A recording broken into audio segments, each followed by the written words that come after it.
pane chitiko chatakuona kuti aiwa vanhu munyika yeZimbabwe vari knowledged kana vanhu vanoziva maprinciples kana mabasic kana mafundamentals ekuita kuti ikonomi isimuke kana kuti nyika ive progressive ibudirire. Takuona kuti vanhu vakadaro vanhu vakadzidza varimo munyika yeZimbabwe after takuona kuti aiwa taona kuti people they came up vakagara pasi vakaonesana kuti aiwa zvinhu zviri kuitika munyika yeZimbabwe inyaya yekuti government yacho inenge ndiyo iri kutokonzeresa kuti tisafe. Sana pinda mashoko atoona mashoko ari powerful atiri kuona kuti our own currency the ZiG iri kudecline iri kuluza value tikuona kuti iri kutoshayiwa nyange mastreets tichiona zvichikonzereswa nevakomana vari kusupport their own currency. Odipo subscribe or like or turn on the bell icon.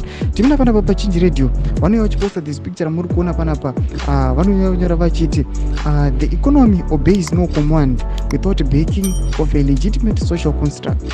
Trust in government must come first. Zimbabweans have been scammed directly and indirectly by the ZANU PF government since 1997.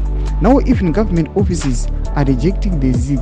So why should citizens be expected to accept it? Mashoko atiri kuona kuti vari vachiti aiwa ikonomika haingangonzi ikonomi yangosimuka. Ikonomi inofana kubhekewa nezvinhu zvakasiyana siyana. The government inofana kubheka the economy, macitizens afana kubheka the economy. But tikaona the government yacho vana mapassport offices nemamwe offices at the government vakurejecta that ZiG, how do you expect kuti macitizens accept that ZiG? Vari kuatara masviko vachiti the trust in government must come first.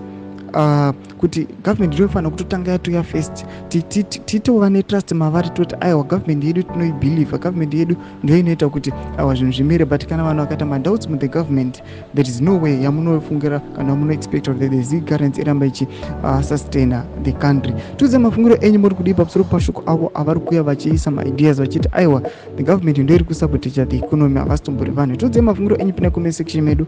Musano subscribe or like or turn on the bell icon.